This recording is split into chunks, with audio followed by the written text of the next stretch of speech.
So much to do, so little time. During the two-day event, President Moon will have to carry out multiple meetings on the side. For a closer look at the many agenda the Liberal leader must focus on during those sessions, our Lee Ji-won turns to some expert analysis.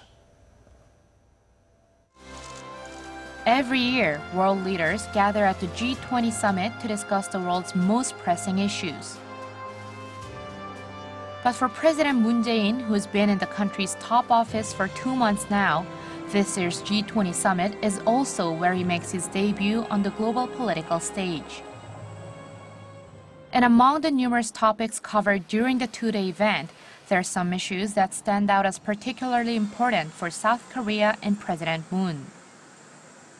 North Korea's nuclear threats is probably the most critical issue for not just the South Korean leader, but for the world leaders too. And with Pyongyang's missile launch earlier in the week, experts say it is even more important for countries to come together. North Korea's nuclear weapons development not only threatens the Korean peninsula, but the whole world as well. It also violates the UN Security Council's resolutions. And so it's important for President Moon to seek cooperation and solutions together with world leaders. But while countries agree that international support is needed, some experts say President Moon needs to go a step further and try to establish a consensus that inter-Korean relations should now be led by South Korea. Previously, Seoul simply sought to play a role equal to the U.S. or China in dealing with Pyongyang's denuclearization. But now, President Moon has been urging that Seoul play a more leading role in the process through appropriate pressure and engagement strategies, while still seeking cooperation from other countries.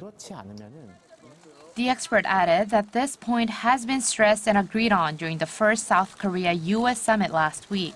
But President Moon must use the G20 summit to show that South Korea has the determination and capability to lead on this issue and help resolve the deadlock between the differing views of the U.S. and China. One of the other key diplomatic challenges for President Moon is to clearly deliver South Korea's stance to China on the deployment of the THAAD missile defense system. Beijing has reiterated its opposition to the deployment of THAAD on South Korean soil on numerous occasions, saying that the system compromised its regional interests. This in turn resulted in South Korean firms and cultural exports suffering from unofficial economic retaliation from China. Thus, experts agree that it's pivotal that President Moon makes his Chinese counterpart understand that THAAD is a matter of national security as well as survival for South Korea. It's the first time the leaders are meeting, and with President Moon delivering our stance and listening to China's opinion in person, it is hoped that the two countries can develop a more constructive and future-oriented relationship. And in his first talk with his Chinese counterpart on Thursday, President Moon sought President Xi's support in improving economic relations between the two countries. While Xi continued to hint that Seoul should remove the THAAD battery, saying he cannot ignore the Chinese public's concerns, some experts say that the talk was not altogether unproductive. China's response was somewhat expected. Despite the negative response, President Moon's will to bring up this issue was significant. Although no clear solution came out from the talk, I believe the mutual trust and respect established between the two leaders will bring a brighter future. With many other issues to discuss, President Moon has already held his first bilateral talks with his German, Chinese, and Japanese counterparts and is scheduled to meet with more leaders on the second day of the summit.